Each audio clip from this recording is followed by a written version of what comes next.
Hello बच्चों, संगीन coaching classes के इस यूट्यूब चैनल में एक बार आपका फिर से स्वागत है। मैं अंजनी उपाध्याय। काफ़ी दिनों से किसी कारणवश वीडियो बनाने में बहुत असहजता हो रही थी, तो किसी तरीके से तबीयत में थोड़ी सुधार आई तो मैंने सोचा कि क्यों ना कुछ आप लोगों के लिए नया टॉपिक लेके आया जाए। तो बच्चों, कई बच्चों का डिमांड था कि सर स्कूल में जो है रिप्रोडक्शन इन ह्यूमन बींग्स जो है नहीं पढ़ाया जा रहा है, तो उस पर वीडियो आप बना के डाल दीजिए, हम पढ़ लेंगे। तो आज रिप्रोडक्शन इन ह्यूमन बींग्स के बारे में आप लोगों को हम पढ़ाएंगे। तो ये वीडियो शायद 2 से 3 पार्ट में बनाना पड़ जाए क्योंकि टॉपिक बहुत लंबा है। तो आज जहाँ तक हो सक रहा है मैं देख रहा हूँ कि कोशिश करूँगा ज़्यादा से ज़्यादा टॉपिक को कवर करने की। तो वीडियो से लास्ट तक जुड़े रहिएगा। बच्चे, रिप्रोडक्शन की अगर हम बात करें तो रिप्रोडक्शन होता क्या है, यानी जनन। यूपी बोर्ड के लिए बच्चों के लिए अगर समझना है तो हम जनन को किस वे में परिभाषित कर सकते हैं, जनन की परिभाषा के रूप में हम क्या कह सकते हैं। तो जनन एक ऐसी प्रक्रिया है ना, जनन एक ऐसी प्रक्रिया है जो किसी भी जीव के द्वारा अपने जाति के निरंतरता को बनाए रखने के लिए जरूरी है। या हम उसको ऐसे कह सकते हैं कि समस्त जीवों द्वारा अपने ही समान नए जीव को उत्पन्न करने की क्षमता जो है प्रजनन कहलाती है। और यह जो है यानी जनन जो है, जनन सभी जीव अपने जाति की निरंतरता या अपनी जाति की अस्तित्व को बनाए रखने के लिए प्रजनन करते हैं। तो जनन, ये पता है कि जनन जो है 2 प्रकार के होते हैं, sexual reproduction and asexual reproduction. मतलब हमारा अलैंगिक जनन और लैंगिक जनन। अलैंगिक जनन में क्या होता है, एक जनक की आवश्यकता होती है ना, मतलब इसमें मेल और फीमेल जो है इसमें अलग अलग नहीं बांटे जाते। लेकिन जो सेक्सुअल रिप्रोडक्शन होता है उसमें मेल अलग और फीमेल अलग दोनों की आवश्यकता होती है। तो ह्यूमन के रिप्रोडक्शन में जो हम पढ़ेंगे वो ह्यूमन रिप्रोडक्शन में हम जो है मेल रिप्रोडक्टिव सिस्टम के बारे में अब अध्ययन करेंगे। तो बच्चे, हम देखते हैं ह्यूमन रिप्रोडक्शन।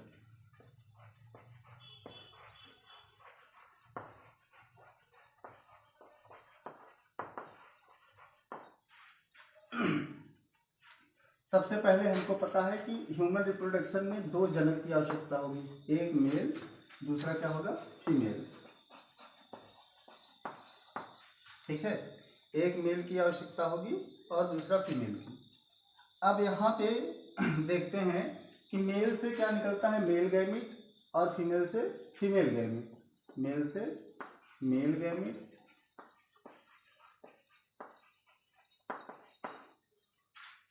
और फीमेल से फीमेल गैमीट।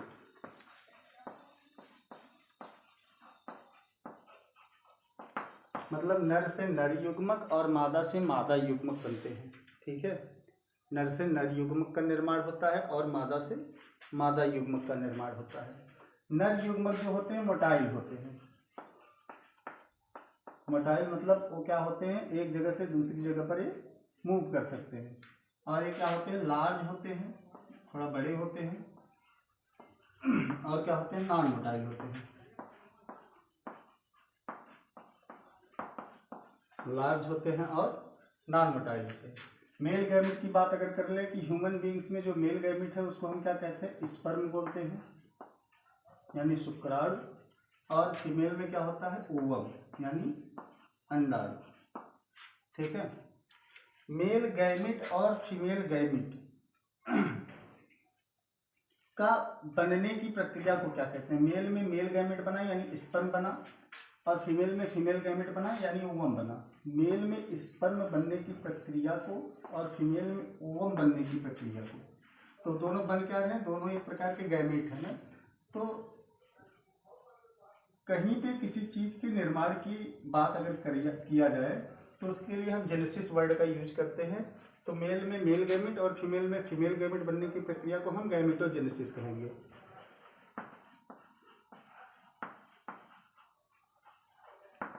गैमेटोजेनेसिस। देखो, अब एक चीज और, दूसरा वर्ड आता है इंसेमिनेशन।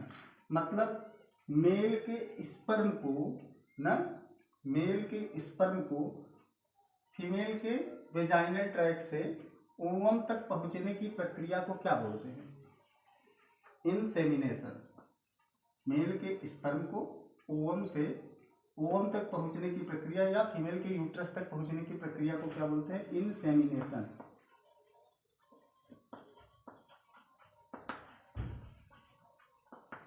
इंसेमिनेशन। अब उसके बाद देखो, मेल का स्पर्म या इंसेमिनेशन के दौरान क्या होगा? स्पर्म जाके ओवम के पास आएगा। स्पर्म का ओवम से मिलने की प्रक्रिया क्या कहलाती है? जिसमें क्या होता है, स्पर्म से ओवम से, स्पर्म जब ओवम से मिलता है तो स्पर्म ओवम आपस में मिलकर फ्यूज होते हैं। उस फ्यूजन की प्रक्रिया को हम क्या बोलते हैं? फर्टिलाइजेशन। फर्टिलाइजेशन। फर्टिलाइजेशन क्या है? स्पर्म और ओवम का फ्यूजन, मतलब नर युग्मक और मादा युग्मक के आपसी संलयन को निषेचन कहते हैं ना। तो इसमें हम क्या लिख सकते हैं? इसमें हम लिख सकते हैं फ्यूजन ऑफ गैमीट।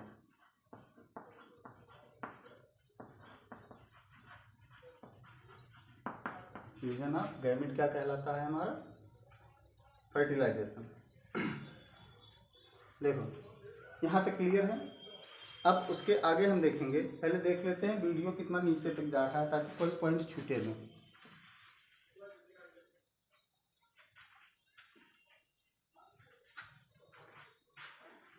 अब आगे हम देखेंगे, अब ये जो फर्टिलाइजेशन का प्रोसेस हुआ, यानी मेल और फीमेल गैमेट आपस में मिलते हैं, उसके बाद जाइगोट का निर्माण करते हैं।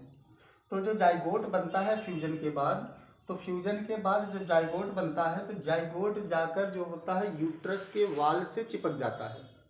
ठीक है, जाइगोट जाके यूट्रस के वाल से जाकर चिपक जाता है। उस प्रोसेस को हम बोलते हैं इम्प्लांटेशन। मतलब जाइगोट का यूट्रस के वाल से चिपक जाने के प्रोसेस को हम क्या बोलेंगे? इम्प्लांटेशन। तो ऐसे ही हम यहाँ पे लिख देते हैं कि जाइगोट का यूट्रस के वाल से चिपकने के प्रोसेस को इम्प्लांटेशन। इम्प्लांटेशन क्या होता है? जाइगोट जो है यूट्रस से चिपक जाता है, अटैच टू यूट्रस।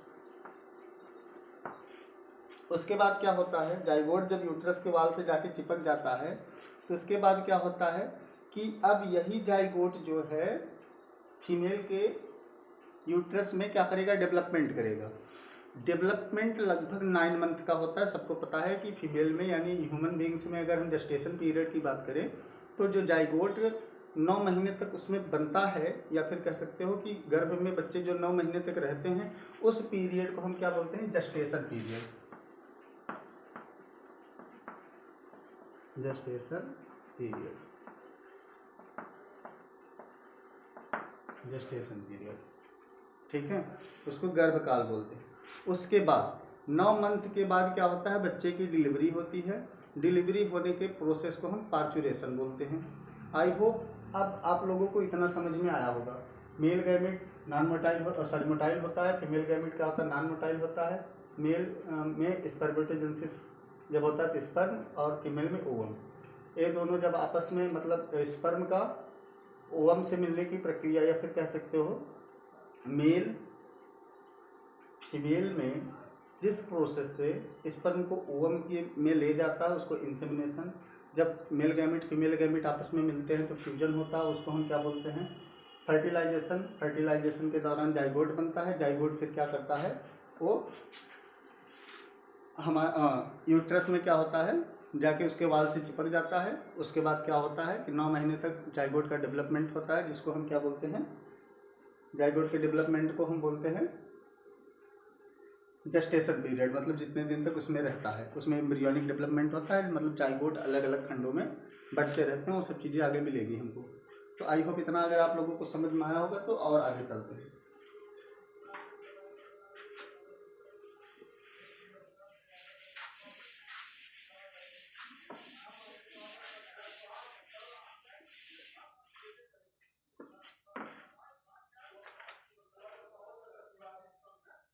देखो अब हमको पढ़ना है मेल रिप्रोडक्टिव सिस्टम के बारे में। Male reproductive system.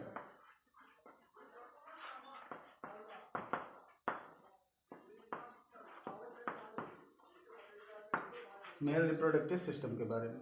देखो मेल में दो तरीके के सेक्स ऑर्गन होते हैं, एक तो होता है प्राइमरी सेक्स ऑर्गन और दूसरा हमारा कौन सा है, सेकेंडरी सेक्स ऑर्गन।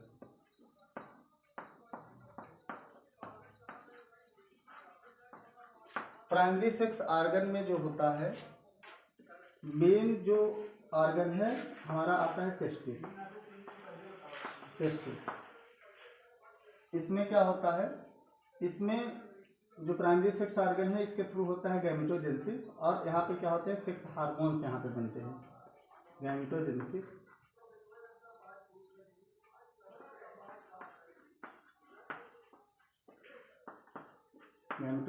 और यहाँ पे क्या होते हैं, हार्मोन्स बनते हैं। और जो हमारा सेकेंडरी सेक्स ऑर्गन है उसमें क्या होता है, सेकेंडरी सेक्स ऑर्गन के थ्रू इसमें हमारा होता है कंडक्शन, उसके बाद होता है ट्रांसपोर्टेशन,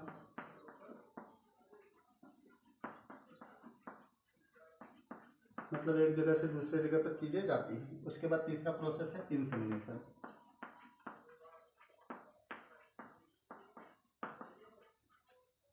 ठीक है, हमारे सेकेंडरी सेक्स ऑर्गन में कौन कौन से अंग आते हैं, एसेसरी डक्ट,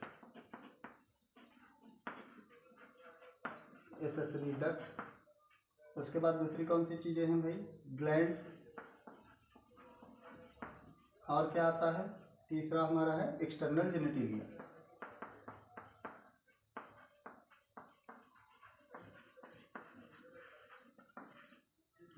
जेनिटेलिया। ये सब हमारे सेकेंडरी सेक्स ऑर्गन के पार्ट हैं। तो अब हमको पढ़ना है सबसे पहले प्राइमरी सेक्स ऑर्गन यानी टेस्टिस के बारे में डिटेल से। तो पहले इतना हम लिख लेंगे कि प्राइमरी सेक्स ऑर्गन और सेकेंडरी सेक्स ऑर्गन होते क्या हैं। उसके बाद हम क्या करेंगे, हम टेस्टिस के बारे में डिटेल्स में अध्ययन करेंगे।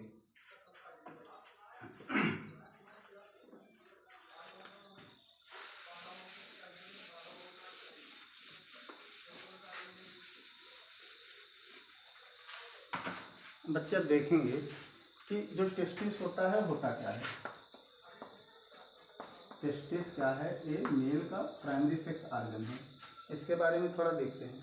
सबसे पहली चीज इसके बारे में जानना है कि ये पेयर में पाया जाता है, पेयर्ड स्ट्रक्चर होता है ना, पेयर स्ट्रक्चर होता है। दूसरी चीज इसके बारे में है ना, ये situated outside of the body called scrotum.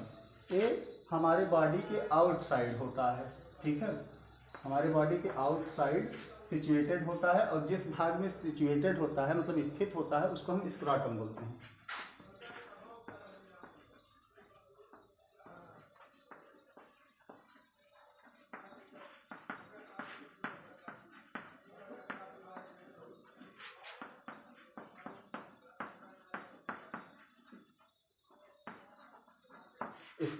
Scrotum मतलब क्या होता है, जो हमारा ब्रिस्टड यानी टेस्टिस, यानी हम इसको हिंदी में क्या कहते हैं, ब्रिस्टड।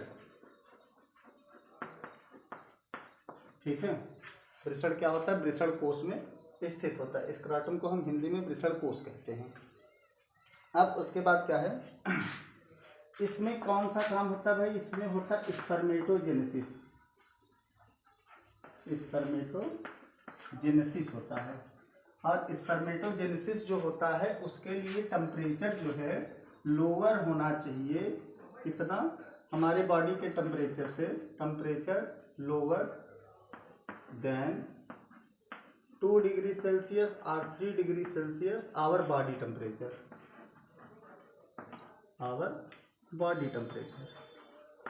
मतलब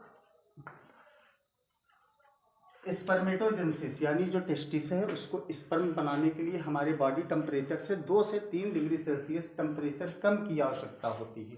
यदि यही टेम्परेचर जो है अधिक है तो हमारे शुक्राणुओं का निर्माण संभवतः नहीं हो पाएगा। उसके बाद क्या है,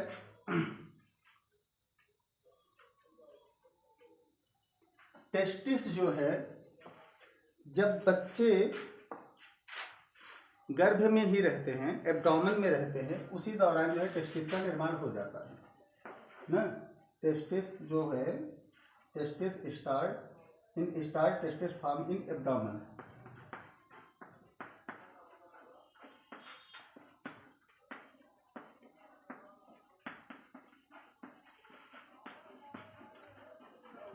एब्डोमेन में ही क्या होता है, टेस्टिस बनने शुरू हो जाते हैं। मतलब हम कह सकते हैं कि टेस्टिस जो है जब बनते हैं तो स्क्रोटम में सबसे पहले नहीं आते। जब बच्चे गर्भ में रहते हैं ना, जब उसमें क्या होता है, एम्ब्रियोनिक डेवलपमेंट होता है, तो टेस्टिस जो है उस समय वो क्या होते हैं, गर्भ में रहने के दौरान क्या होता है, वो एब्डामन यानी उदर गुहा बनते हैं ना। बाद में जब बच्चे का जन्म होता है या फिर एम्ब्रियोनिक डेवलपमेंट स्टेज जब संपन्न हो जाता है, तो उसके बाद ये एब्डोमेन से क्या होते हैं, हमारे किस में आ जाते हैं भाई, स्क्रोटम में आ जाते हैं। ठीक है। तो पांचवा पॉइंट इसके बारे में ये पढ़ेंगे हम कि after 7 month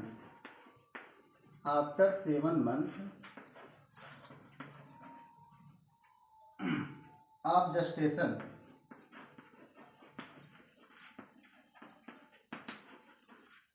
testis move to scrotum to abdomen. मतलब एब्डोमेन से 7 मंथ बाद क्या होता है, टेस्टिस जो है वो कहाँ पे चला आता है, स्क्रोटम में चला आता है। जेस्टेशन पीरियड में जब 7वां मंथ पूरा हो जाता है यानी गर्भकाल में, तो टेस्टिस जो है स्क्रोटम में चला आता है।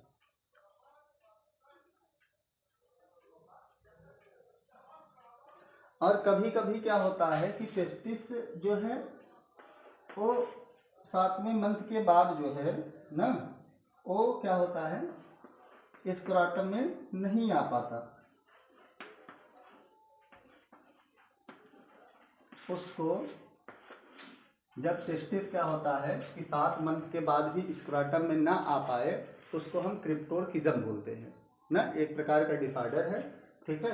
जिससे क्या होता है, मेल जो है इनफर्टाइल हो जाता है। इनफर्टाइल मतलब वो संतान उत्पन्न करने की क्षमता उसके अंदर नहीं होती। ठीक है। जब टेस्टिस 7 मंथ के बाद भी ना किसी कारणवश क्या होता है, एब्डोमेन से स्क्रोटम में नहीं आता, उसको क्रिप्टोरकिज्म बोलते हैं। एक प्रकार का डिसऑर्डर है। ठीक है। इससे उत्पन्न संतानें या फिर इस तरीके से उत्पन्न जो पुरुष होते हैं वो क्या होते हैं, इनफर्टाइल होते हैं। ठीक है। इतना आप लोग लिख लीजिए, फिर आगे चलते हैं।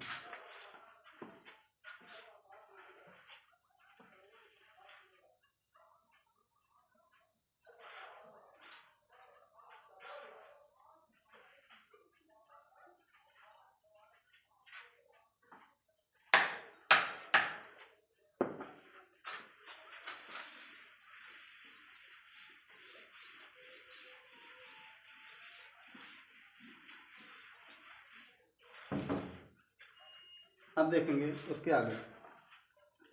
टेस्टिस जो है स्क्रोटम में एक कैनाल के थ्रू आता है, मतलब एक ट्रैक के थ्रू आता है। उस कैनाल को हम क्या बोलते हैं, इन्गुइनल कैनाल। इन्गुइनल कैनाल ना, एक नली के थ्रू आता है, एक रास्ते के थ्रू आता है, जिसको हम इन्गुइनल कैनाल बोलते हैं।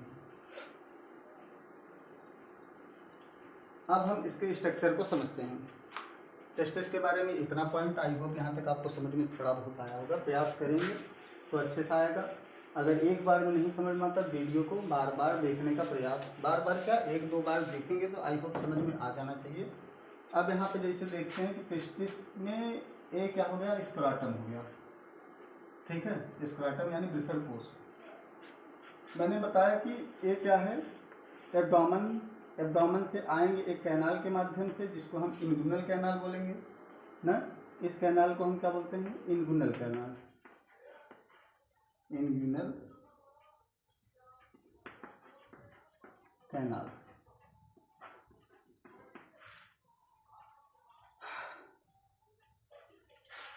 अब यहाँ पे क्या हो गया, ये टेस्टिस का ऐसे ही स्ट्रक्चर समझने के लिए बना दिया जाए। यहाँ पे क्या होता है, ये इससे अटैच होते हैं। एक चीज हमको ध्यान देना है यहाँ पे, ये हो गया हमारा स्क्रोटम। देखो यहाँ पे स्क्रोटम में जो है 2 तरीके के मसल्स पाए जाते हैं। एक यहाँ पे मसल्स पाया जाता है जिसको हम डॉर्टोस मसल्स बोलते हैं, डॉर्टोस मसल्स। और यहाँ पे भी कुछ मसल्स पाए जाते हैं जिसको हम क्रीमास्टर मसल्स बोलते हैं।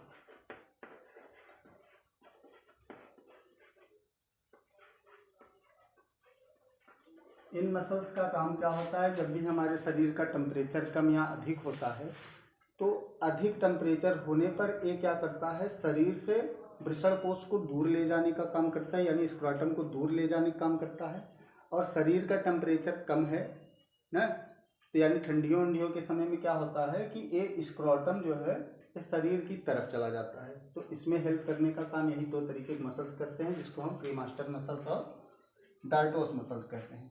अब जब यहाँ से इंगुइनल कैनाल से टेस्टिस जो है स्क्रोटम में चला आता है तो ये नली जो है ये कई तरीके के ब्लड वेसल्स वगैरह इत्यादि जो होते हैं इसमें, टिश्यू ब्लड वेसल्स वगैरह सब इसमें भर जाते हैं, मतलब ये खाली नहीं रहता, बाद में भर जाता है। ठीक है, इंगुइनल कैनाल तब तक है जब तक इससे क्या हो, टेस्टिस अंदर आए। जब ये पूरी तरीके से भर जाता है तो इसको हम फिर बाद में नाम क्या दे देते हैं, स्पर्मेटिक कॉर्ड, स्पर्मेटिक कॉर्ड। बाद में इसका नाम बदल के क्या हो जाता है, स्पर्मेटिक कॉर्ड। तो ये स्ट्रक्चर है टेस्टिस का, इसके बारे में बस इतना ही जानना है। ठीक है, तो इतना कर लीजिए, उसके आगे फिर समझाते हैं।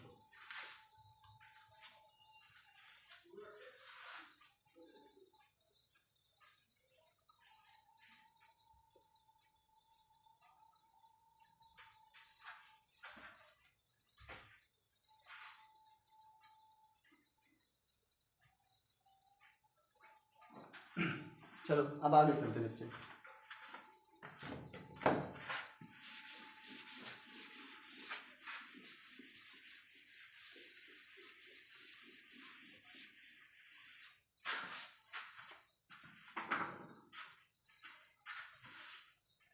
देखो, अलग अलग जीवों में टेस्टिस जो है अलग अलग तरीके के पाए जाते हैं।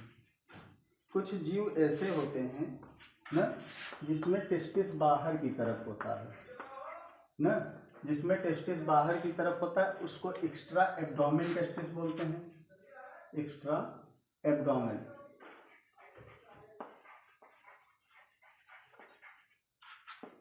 एक्स्ट्रा एब्डोमेन टेस्टिस ना, जैसे इसके एग्जांपल के रूप में हम समझ सकते हैं ह्यूमन को। ह्यूमन में क्या होता है, टेस्टिस शरीर के बाहर की तरफ होता है, इसलिए इसको हम क्या बोलते हैं, एक्स्ट्रा एब्डोमेन टेस्टिस। लेकिन कुछ जीव जो होते हैं उनमें शरीर के अंदर टेस्टिस पाया जाता है ना, उसको इंट्रा एब्डोमेन टेस्टिस कहते हैं। जैसे उसके एग्जांपल के लिए अगर समझे तो इंट्रा एब्डोमेन टेस्टिस में कौन कौन से जीव आते हैं। इंट्रा एब्डोमेन टेस्टिस में आते हैं एलिफेंट,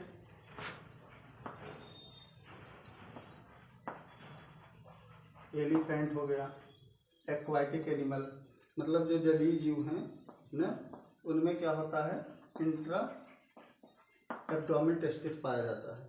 ठीक है, जैसे व्हेल हो गया, डॉल्फिन हो गया, उनमें क्या होता है, इंट्रा एब्डोमेन टेस्टिस पाया जाता है। लेकिन कुछ जीव ऐसे होते हैं जिनमें टेस्टिस रहता तो शरीर के अंदर है, लेकिन जब ब्रीडिंग सीजन आता है तो टेस्टिस शरीर के बाहर चला आता है।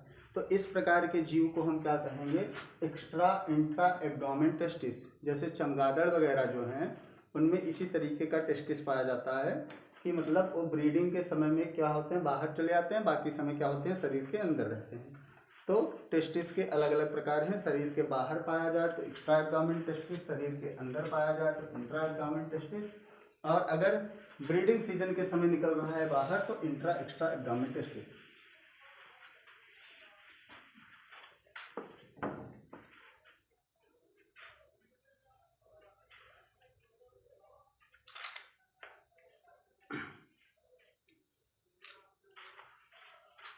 अब हम इसका ट्रांसवर्स सेक्शन और लॉन्गिट्यूडिनल सेक्शन दोनों तरीके से काट के दिखाएंगे टेस्टिस कैसे होता है। टेस्टिस में मैंने बताया कि दो तरीके के मसल्स होते हैं, एक तो हमारा क्या है, डॉर्टोस मसल, दूसरा क्रीमास्टर मसल।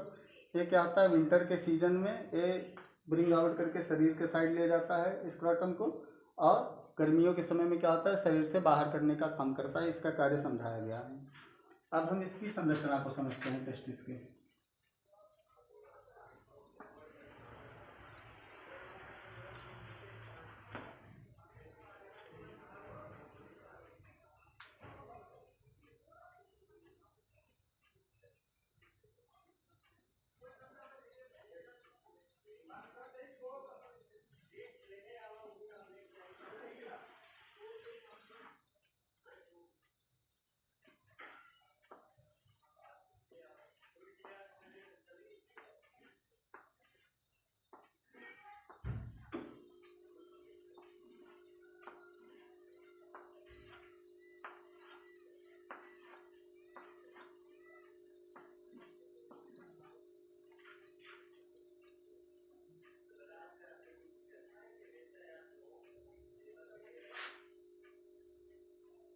टेस्टिस का एकदम आउटर मोस्ट लेयर ना, ये हो जाएगा हमारा क्या, स्क्राटम।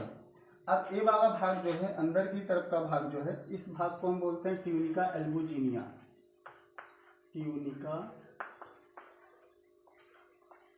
एल्बुजिनिया। अब उसके बाद ये वाला जो लोब्स है, अलग अलग तरीके के लोब्स हैं, इस लोब को हम बोलते हैं टेस्टिकुलर लोब्यूल्स। टेस्टिकुलर लोब्यूल, बाहर वाला भाग ट्यूनिका एल्बुजिनिया, उसके बाद है टेस्टिकुलर लोब्यूल्स। अब टेस्टिकुलर लोब्यूल्स जो है, इनकी संख्या टेस्टिस में होती है 250। याद रखना है कि इनकी संख्या क्या होती है, 250।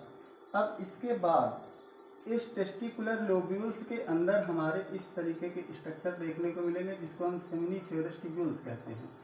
Seminiferous tubule.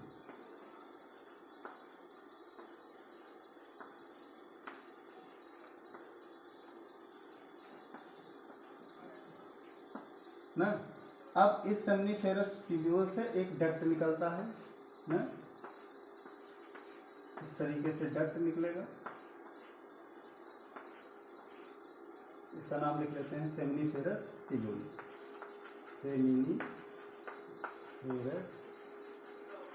ट्यूब्यूल, ये हो गया हमारा क्या, डक्ट। डक्ट यानी नली। और ये डक्ट जो है आगे चल के आपस में सब क्या होती है, एक दूसरे से मिल जाती हैं। मिल जाती हैं किसके थ्रू, यहाँ पे हमारा एक भाग है रेटे टेस्टिस। रेटे टेस्टिस में आने के बाद ये सब आपस में मिल जाती हैं। मिलने के बाद क्या होता है, ये सब आपस में यहाँ पे आगे मिल गई। अब ये रेटे टेस्टिस, ये सब क्या है, इंटरनल स्ट्रक्चर है।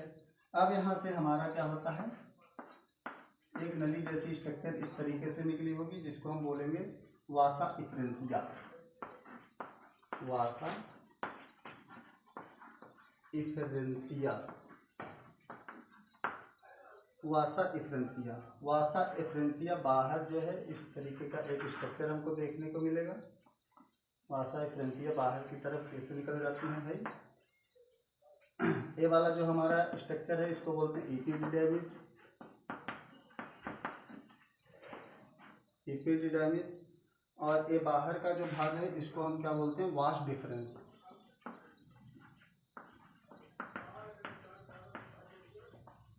Vas deferens. Tunica albuginea testicular lobules की संख्या 250 होती है। और ये जो हमारा सेमिनिफेरस ट्यूब्यूल है, इसकी संख्या क्या होती है, 2 से लेकर 7 तक हो सकती है ना। एक टेस्टिकुलर लोब्यूल्स के अंदर जो हमारा सेमिनिफेरस ट्यूब्यूल्स है ना, उसको हम क्या, कितनी संख्या हो सकती है उसकी, 2 से लेके 7 नहीं, 2 से लेके 3 तक इसकी संख्या हो सकती है। ये जो डक्ट है हमारा, हाँ, इस डक्ट को हम और नाम से जानते हैं, इसको बोलते हैं ट्यूबुलाई रेक्टाई। ट्यूबुलाई रेक्टाई, ठीक है। ये हमारे टेस्टिस का स्ट्रक्चर, अगर एग्जाम में, बोर्ड एग्जाम में आता है तो इतना ही स्ट्रक्चर बनाना है, जो कि एनसीईआरटी में गिवन है।